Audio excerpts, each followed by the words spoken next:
Hello, everybody. Welcome to the Diversity and Inclusion Seminar Series. We're really excited that the day has come. The seminar series is organized by the AVET Diversity Team. AVET itself is an organization run voluntarily by PhDs and postdocs and is advocating for the rights and representing the scientific staff here at ETH Zurich.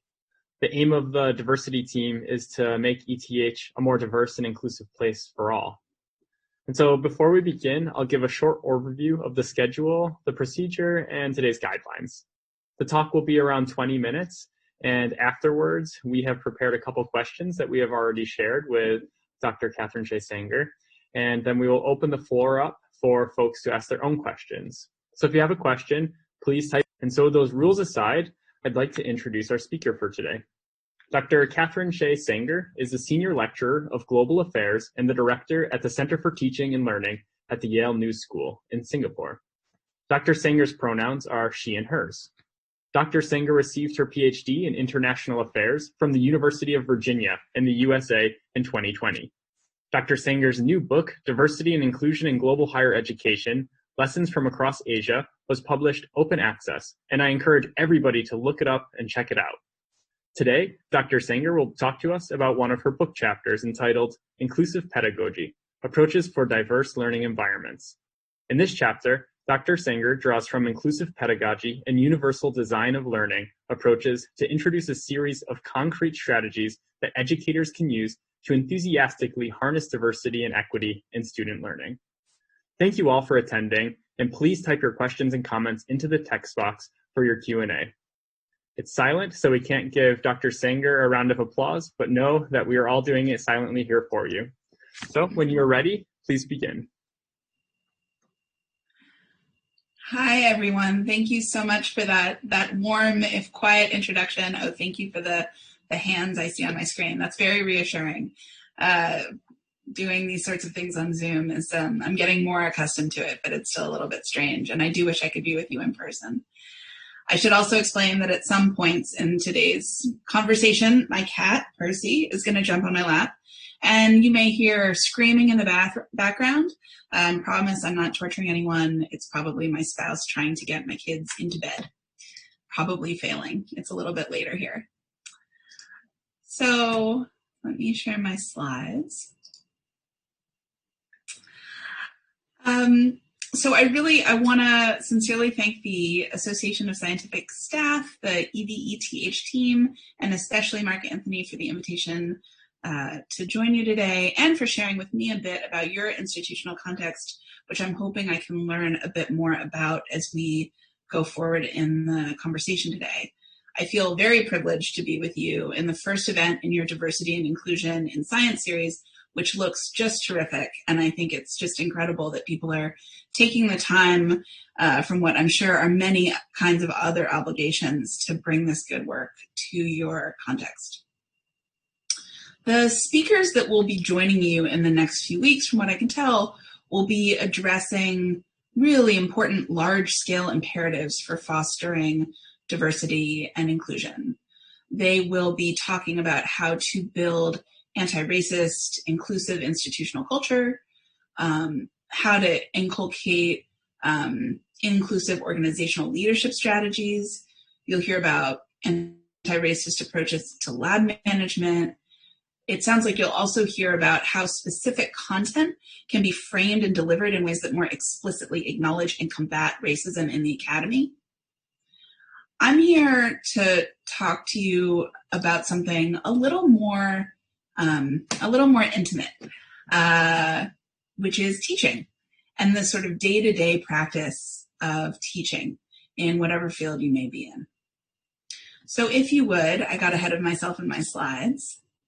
If you could just take a minute and think about one thing that you typically do when teaching or that you plan to do when you start teaching. I know some of you are not actively teaching this year during your first few weeks of a course. So it's a new semester, a new year, you're teaching a course. What's something that you routinely do in those first few weeks with your students? This can be an in-class activity, a take-home assignment, a lecture you always give, anything at all. And if you would, just take a minute and jot that down and put it aside.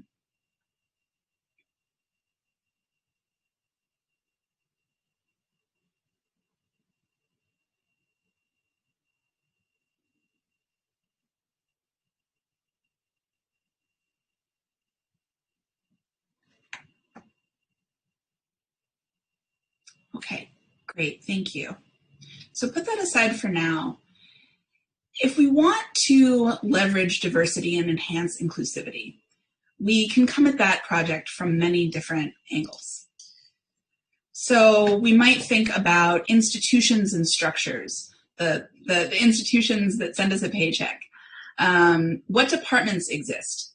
The kinds of departments that exist and don't privileges certain disciplines over others. It determines what gets taught and by who. What are the leadership structures? Is there more or less faculty governance? How much voice do students have and how the university is run? Financing is obviously really important. Is it a public institution or a private institution? How economically diverse is the student body? How many international students versus local students are legally permitted?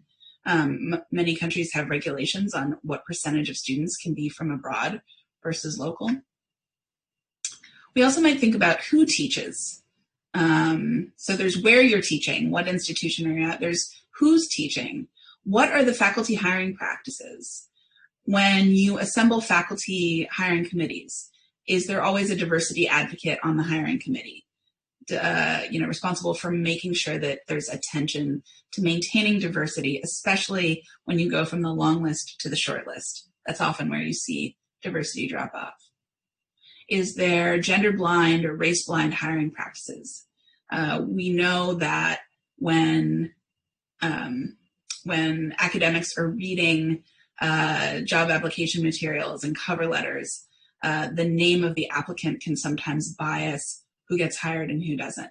So are there processes in place to make sure that when we think about who teaches, that we're encouraging diversity and we're hiring in an inclusive way? Also, not just who comes in, but who gets promoted and retained. What are the tenure and promotion processes? In many institutions, women and racial and ethnic minorities have a disproportionate service load, and that can cut into their teaching and into their research productivity. Does that get taken into account in the tenure and promotion process? And then, of course, there's what gets taught, the curriculum. What range of topics are offered? In the health sciences, are there certain conditions that are more represented than others, for example? And then there's how the courses are actually taught, the teaching and the pedagogy. And that's what I'm sort of most interested in talking to you about today. This is about faculty choices, what textbooks are used and other materials, the balance between class time and independent learning, assignments and assessment techniques. So these are the things that all of this is really important. Every piece of this puzzle is important, but this is perhaps the piece of the puzzle over which we have the most autonomy and control. And so where we can make changes in our own practice pretty quickly. So specifically, I want to think about the pedagogical strategies that you might use when you're teaching outside your own cultural comfort zone, and or when you're teaching a very diverse student body, when many of your students are themselves outside of their cultural comfort zone. And I'm using culture in the broadest, most encompassing way possible there.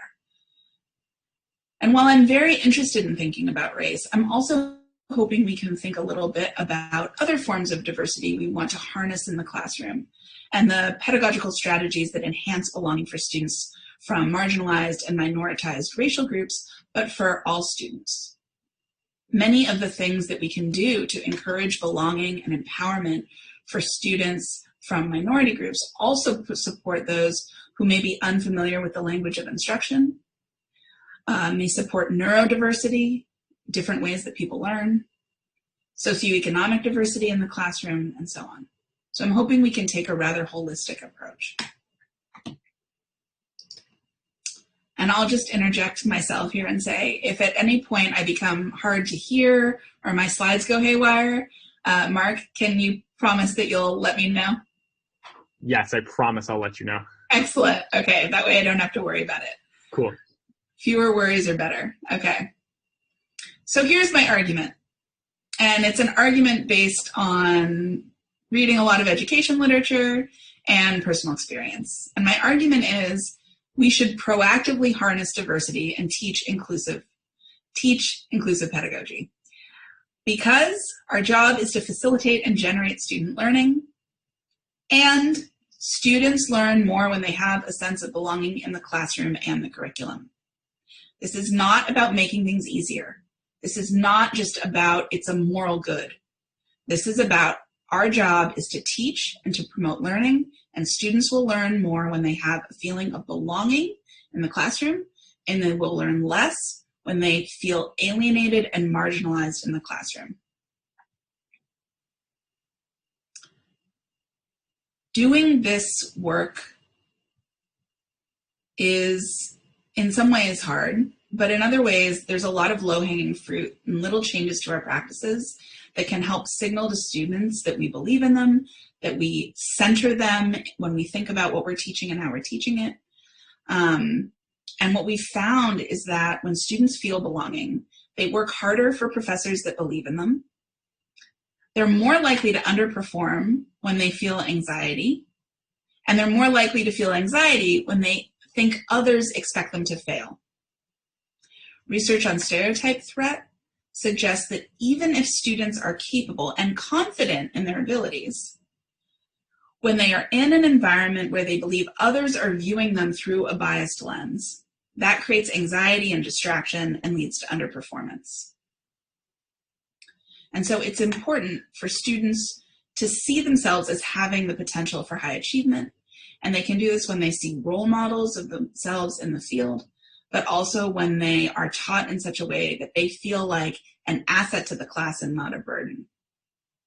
And this approach of emphasizing belonging leads us away from where many institutions and faculty are sort of currently at, which I would characterize as more of an accommodation model, and towards an inclusion model. So this is sort of a, and forgive me if you've seen this graphic before, but this is, I think, a helpful way of thinking about the nudge that I'm hoping we can think about from accommodation to inclusion. So accommodation is well captured here. So you have three people and they're looking at, it looks like a baseball game. So please forgive the Americanness of the sporting activity depicted in these slides.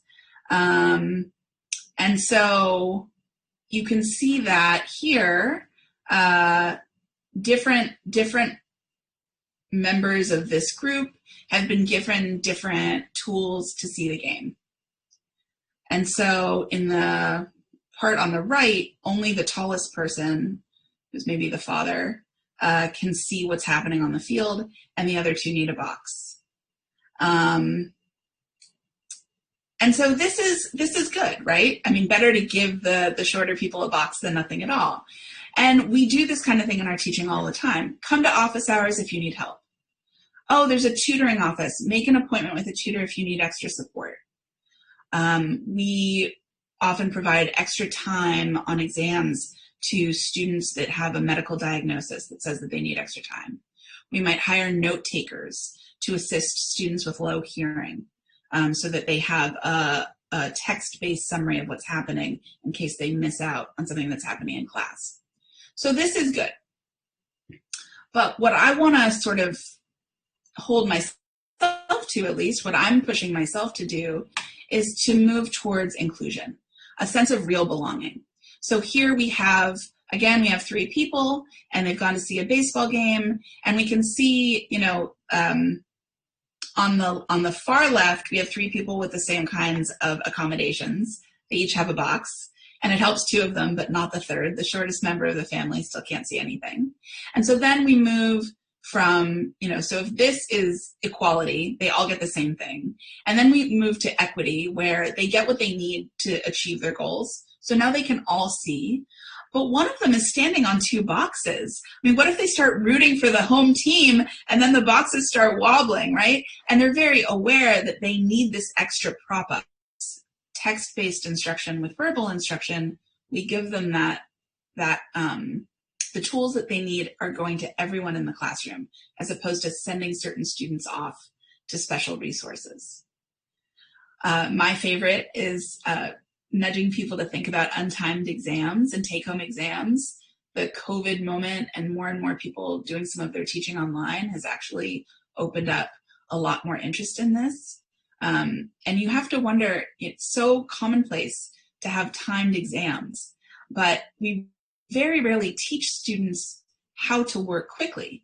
We teach them how to do what they need to do, but is time really something that's important to validate and to assess? In my own work, it's not very significant for me as a learning objective whether students can do what I ask of them quickly. I care that they can do it.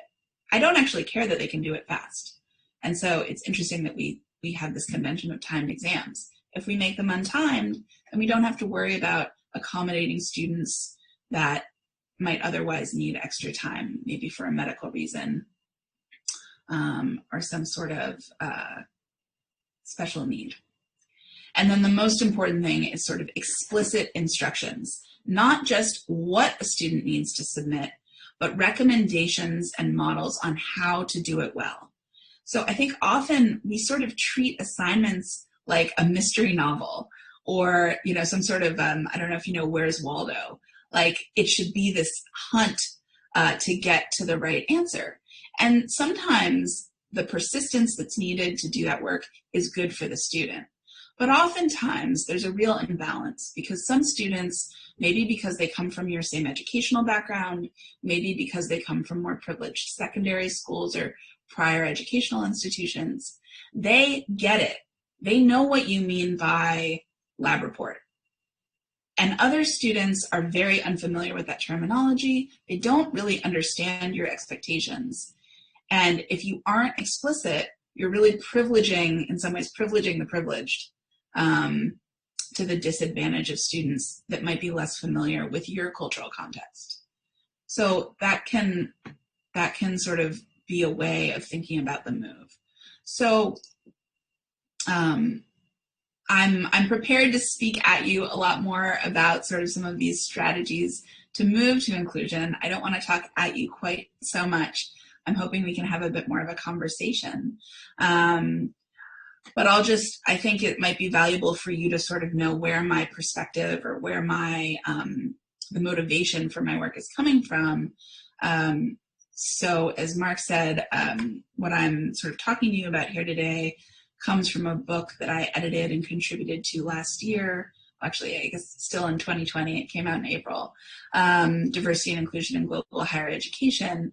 And the volume, it's open access, it's free, you can download it online. And most of the chapters are drawn from different contexts in Asia and sort of emphasize different themes that are particularly relevant or pertinent for higher education in the Asian context. But the chapter that I contributed is really more about sort of broad principles of inclusive pedagogy, and they do apply globally. But I should say that they come very much not only from research, but I'll admit they also come from personal experience. So I teach at Yale-NUS College. I've been here since 2014. It's a collaboration founded between Yale University in the US and the National University of Singapore, where I am now. Our students, about 50% of our students are Singaporean, Singapore being an incredibly diverse environment in terms of language, ethnicity, religion, really across the board. And 50% of our students are from truly everywhere else in the world. Mongolia, Uzbekistan, everywhere. Colombia, yeah, I could just keep going, but we have about 70 different nationalities in our student body at the moment. And our faculty are also from across the globe. And so what we find is that I work in the Center for Teaching and Learning, I work with faculty, and faculty are definitely like me. Many of them, most of them are outside of their cultural comfort zone when they first come to work here. And our students are as well. Even our Singaporean students who are in their country of origin, our college is based on much more of an American liberal arts model, and with smaller seminar courses, smaller seminar classes, and they too are being pushed. So really everyone is being pushed outside of their comfort zone all of the time here, which makes it very exciting. But it also means that there's been a steep learning curve. And so that's part of what sort of animates my interest in thinking more holistically. And so just to share, and then we'll go, I think, to the Q&A, but some of the things that I've identified as useful when teaching beyond your own comfort zone and teaching students from very diverse backgrounds. So the first, and I think I'll stop screen sharing at this point. All right. Can you all still see me okay? Yes, we see you well. Okay, good. I don't really trust technology. I understand. So, thank you. So the first thing is, this might seem really obvious, but to admit when you don't know what's going on, to admit to what you don't know, and to try to learn it. Learn what you need to know, and also assume that there are some unknown unknowns. So it's one thing to go into a new environment and say, oh, I don't know about the secondary school system. I don't know where the students are coming from. I need to know more about, prior languages spoken. But there's also going to be lots of things you don't know because it's a new environment. And so being honest about that, assuming there's a lot you don't know is, I think, a really good place to start. Some humility and a willingness to admit that you don't know. These traits will help you be adaptable and successful when you're moving across cultural contexts. The problem is that our academic training often teaches us that our job is to present as the all-knowing, all-confident Oz, right? We're trained to present with confidence, to acknowledge and then reject competing explanations, to position ourselves vis-a-vis our students as the authority. And so this makes it really hard to acknowledge what we don't know. But that makes it hard to kind of meet our students where we are. And so something I've started doing a lot, and that I think is been really helpful, is to really use welcome surveys. So when I have a new class, I ask my students in welcome surveys a ton of questions. I signal to them early on that I'm not going to make assumptions about what their interests are, what their background is, what their needs might be, but I ask a ton of questions. If you have a big class, you can do a early anonymous survey. If you have a small class, you might want to know more, who's saying what, so you can personalize. But this has been really helpful. And then I think oftentimes we just forget low-hanging fruit, like reading the student newspaper. Gives you a great window into what is going on with your students and what are the big issues that they are cognizant of that you might not be so aware of if you're operating in a new context. Relatedly, getting to know your students and letting them know you care. I think you want to avoid exoticizing or tokenizing a student. I know that for me, sometimes it's really exciting. I have a student in a class who's from a country I've never been to. I've never met anyone from there. And so, I could make them feel belonging through excitement, but that has the risk of sort of exoticizing them. And then they think that I think of them as, oh, that kid from that place. And they're not just from that place. They're a full person with a full set of identities and interests. And so I think walking that line of inviting students to share without exoticizing them is something that I've had to be much more conscious of.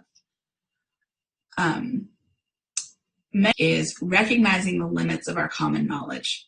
So in early days, you would hear a lot of people maybe in lecture saying, well, it's roughly the distance of Washington, D.C. to Chicago. I mean, that is useless information. I sometimes wonder, if I were to reference well, if you were going to cross the channel, many of my students would say, what, you're going to cross a fancy leather purse? Channel doesn't have the same meaning. Are you talking about Chanel? What are you on about? And so recognizing the limits of what you consider to be common knowledge and bringing in examples and reference points, if it's slides, if it's case studies, if it's authors, role models, scientists, if you're studying butterflies from all of the different continents, just to give that sense of breadth and let students know that you care about where they're from too. You're interested, you're curious, even if it's not your main area of expertise. And this is really a win-win because you'll learn more by pushing yourself to engage with materials and points of reference that you're not as familiar with, and your students learn more as well. So I think I need to wrap up, but I think the last things I'll say would be transparency is key, and I think that might come up in the Q&A, so I won't belabor that point now. But the more transparent you can be with your students, the more you bring everyone in and you don't, again, fall victim to the assumption that they know what you know, that they know what you're asking of them. They often don't, especially if you're operating in a new kind of cultural environment. I find this to be especially true about what in our context we call participation or discussion. My idea of what is a good discussion is very, very different from what my students understand it to be.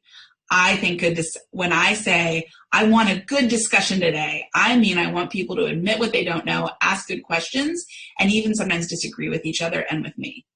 Many of my students think good discussion is they sit silently admitting to no misunderstandings whatsoever.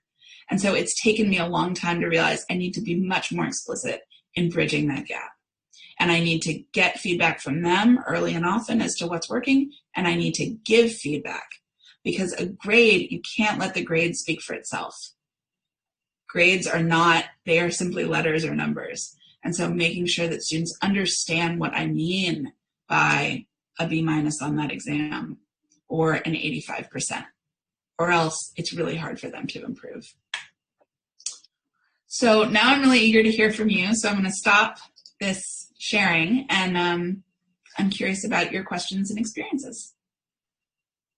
Thank you so much. That was a really lovely primer to get us going and super fascinating. I am going to start off the Q&A with a couple questions that we sent beforehand, and while I'm asking them, please feel free to start typing your questions in the chat box, and we'll begin to organize them so that after a little bit of these pre-planned questions, we can get to what the audience is thinking.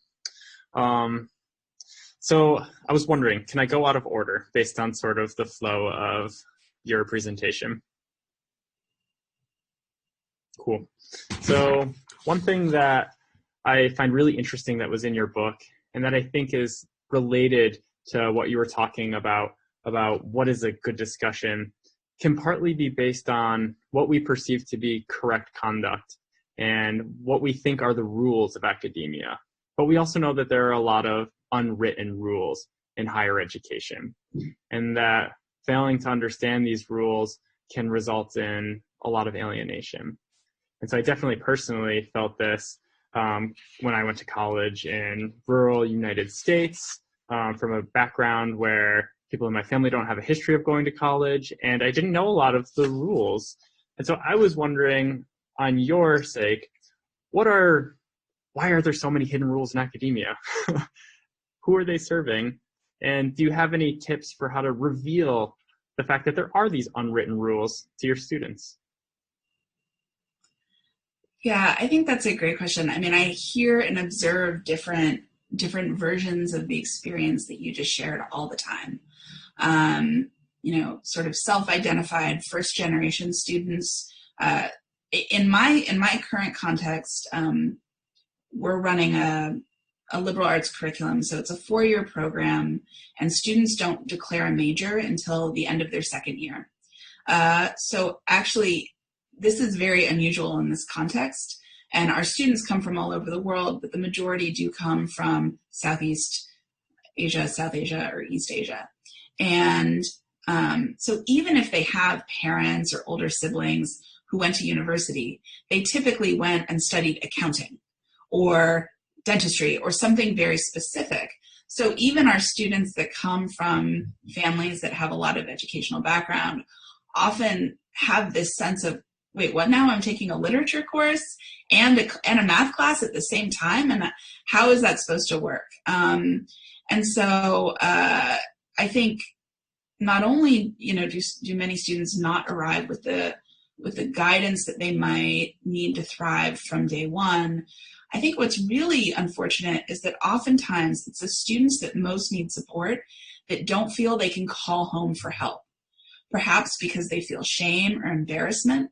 They were always so high achieving. That's how they got to where they are now. And suddenly they're struggling. and they're supposed to be the shining star of their family. They can't call home and admit that they just got a D on their first exam. But also sometimes there isn't anyone at home who has done what they're doing, and so they can't really offer help. I also, my sense is you have a number of international students.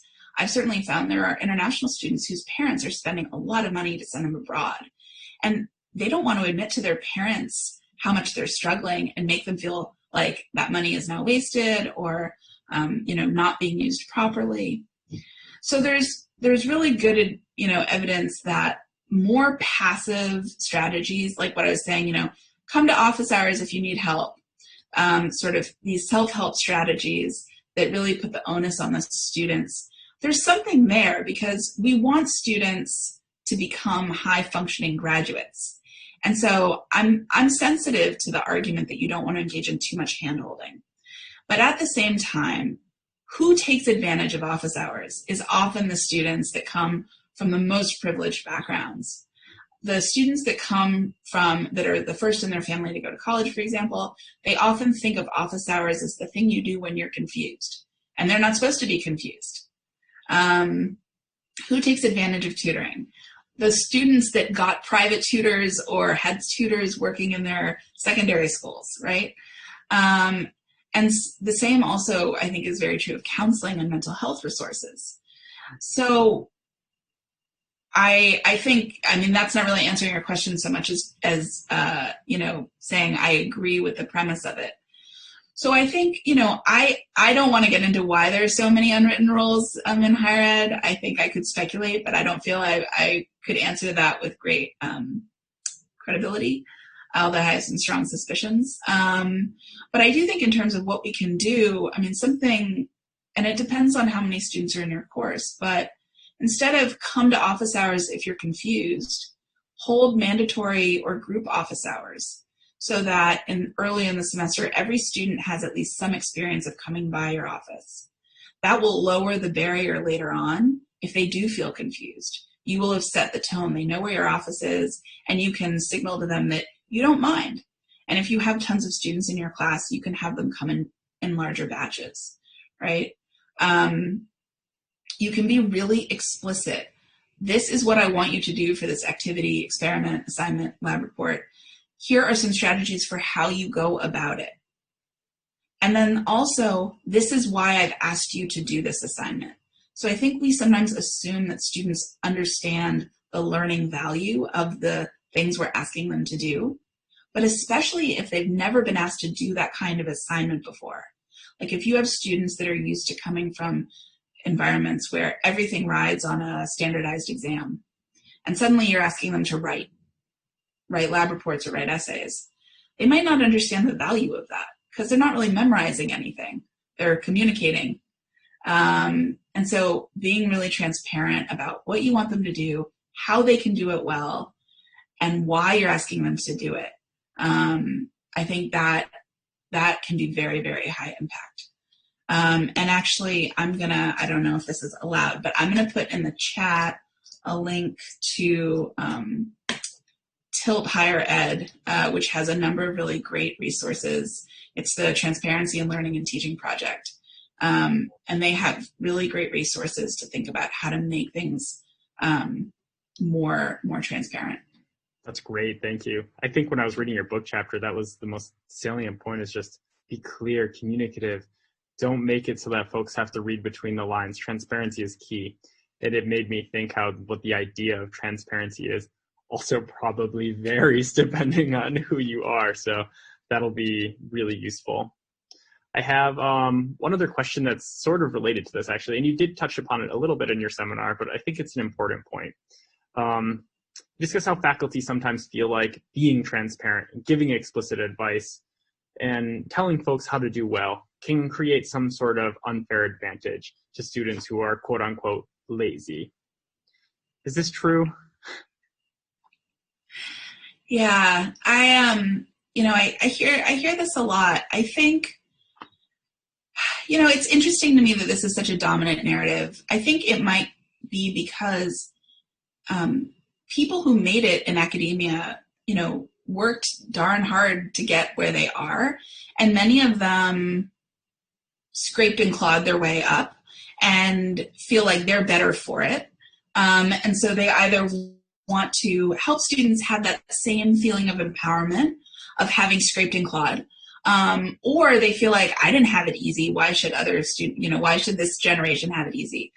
And I think there is value in scraping and clawing, but you can make your assignments really demanding and tell students what it is you want them to do. And actually, if you think that the doing of the assignment is part of the learning journey and not just a box to check off, if you think that studying for and taking an exam helps you learn, it demonstrates your knowledge, but it also contributes to your knowledge. Writing an essay, writing a lab report, running an experiment, all of these things, they don't just measure your knowledge and learning, they contribute, they grow your knowledge and learning. And so in that sense, signaling to students the steps that you think that you recommend that they take in order to do that, achieve that objective well, is really saying, here's ways you can learn more, right? Why have them go down this path if you don't think that path is as fruitful for their learning? Tell them the path that they should go down.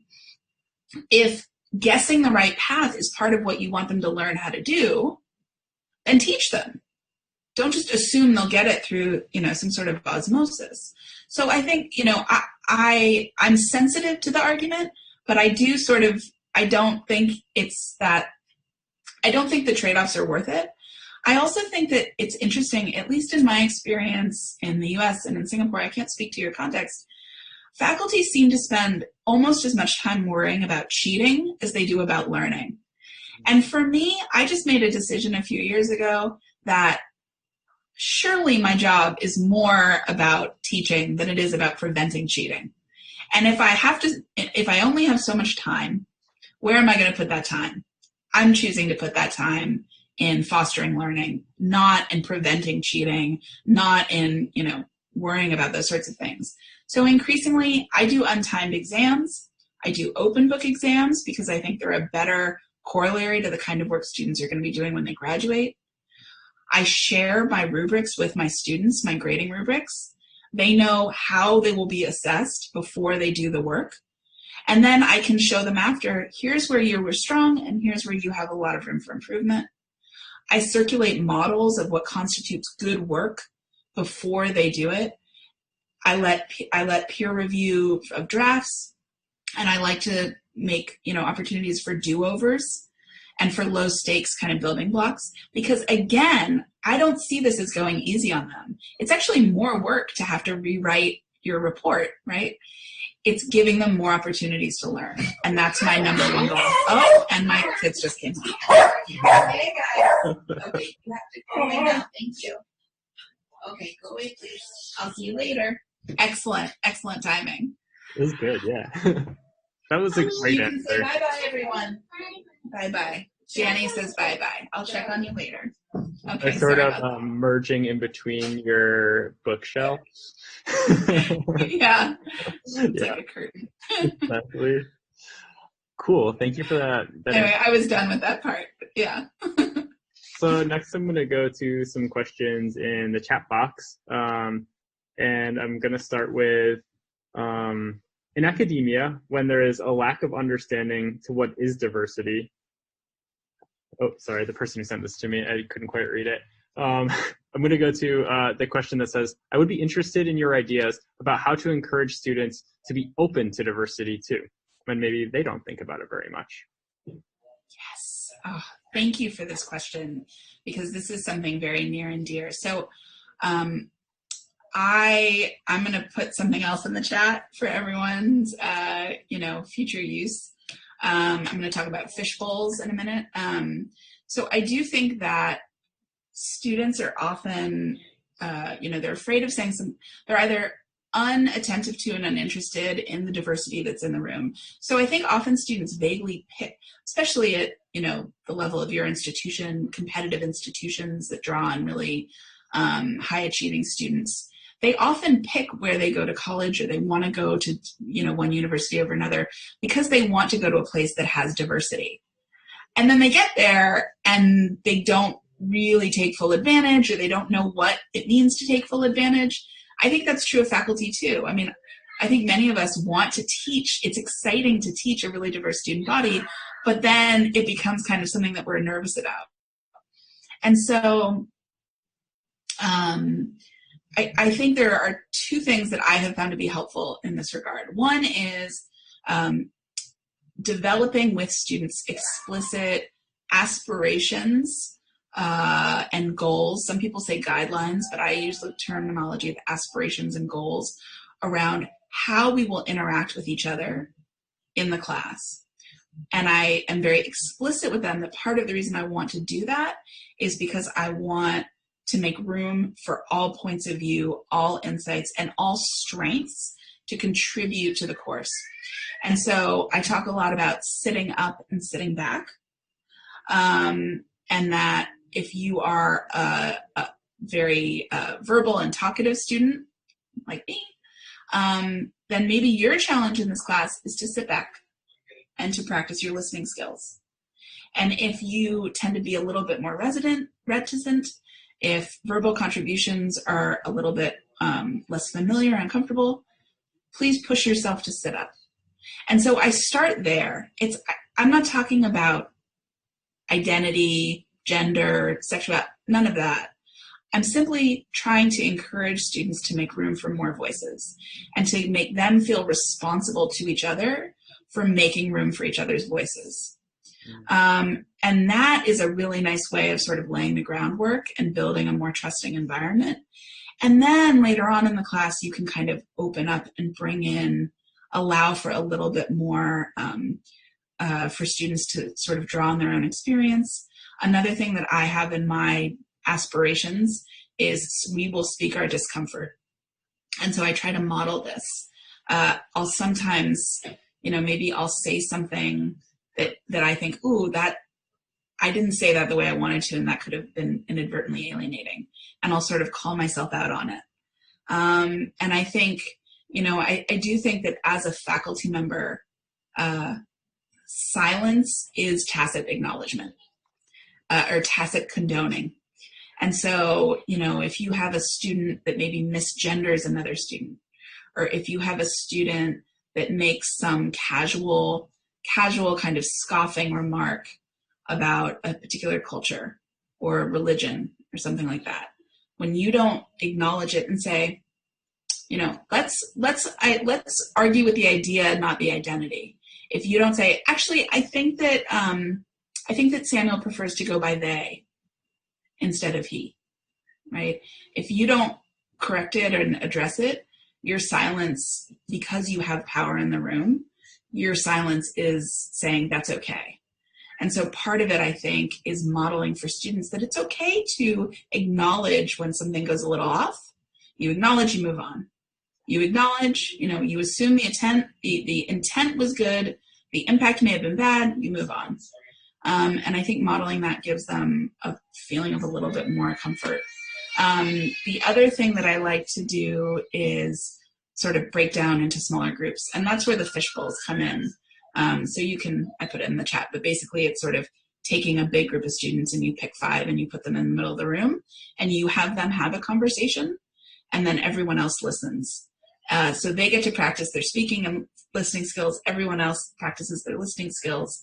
And it's sometimes easier to have those higher stakes, more sensitive conversations when you're in that intimate group. And then you can all sort of dialogue about it afterwards. Great, thank you so much. I'm going to try not to go into too much conversation after so I can get to as many questions as possible, but I'm trying to sit back in that regard. So our next question is, how do we create a holistic approach to diversity in academia when there is a lot of understanding as to what diversity is? In the context for this was an experience in Switzerland where there wasn't an acknowledged difference between culture and race. I need to hear that again. Yeah, no problem. I need to hear the beginning of it again. Sure. So the question was, how do we create a holistic approach to diversity in academia when there is a lack of understanding as to what diversity is? No, I mean, I think that that's being phrased as a question, and I don't want to project onto the question, but the question raises for me a discomfort I have in my own practice here and the way I frame this, because I think from a pedagogy perspective, I think there's value in a more holistic approach.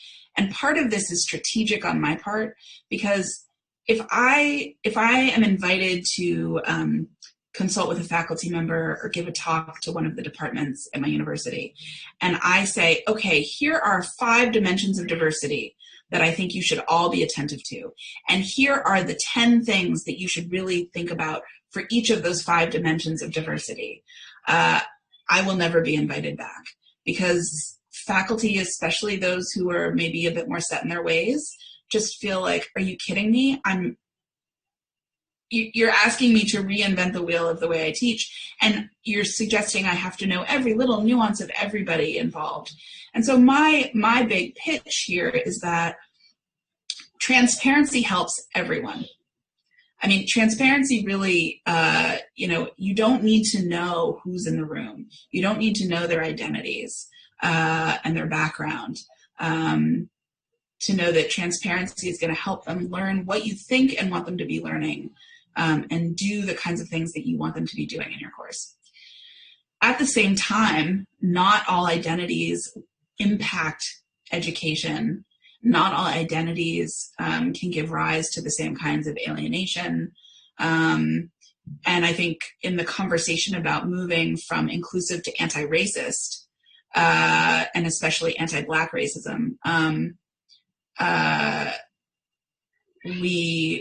we see that there needs to be concerted attention to certain identities and people who have been particularly excluded and consistently marginalized in higher education, really globally. So I don't know if that really answers the question, but I guess it's a bit about the way I think about the question. And so maybe I think part of the answer would be, this depends a little bit on your context and where in the journey your institution is at. So if just conceptualizing diversity and making people attentive to the varieties of diversity in the room, in the institution, that might be necessary work that has to come before some of these high-minded ideas about, pushing people to have higher stakes conversations through more intimate teaching methods. But I guess strategically, I do tend to privilege the things that I think can really, lift all ships, as it were. I think it was interesting. I don't know if that answers the question. But. I think it does. And in your introduction, you talked about how pedagogy is the thing we can do as teachers, and you can have an immediate effect. So one thought I was having there is, you spoke about the use of having a welcoming survey. I could imagine part of that welcoming survey explains why you're asking the questions you're asking, including saying what race is, why we're asking this question. And it could, at least in the classroom, potentially facilitate a deeper understanding in Switzerland about what racism is and what race is. Yeah. I have 2 more questions I'm going to try and push through. The first one is, how can we support female students? Actually, I'm sorry. Can I go back to that? Please. Because I was just thinking about a conversation I had with a colleague on that recently, colleague at another institution. But it was interesting to me too, because this colleague is somebody who is very in favor of, maybe unofficial affirmative action policies in hiring faculty, and thinks that, when a university has a new line to hire, especially in the sciences, they should take the gender identity and the ethnic or racial identity of the faculty candidates into account, and that it's really important to diversify who is in the department so that students are attracted to that major or that discipline and see themselves in the department. But it was interesting to me too, because the same faculty member disagreed with me. I said, well, yes, and wouldn't we also want to do that in our syllabi, to make sure that we're representing diversity in who we assign them to read, and if we have slides, to have them see that scientists look like everyone. And he said, no, that's where I draw the line.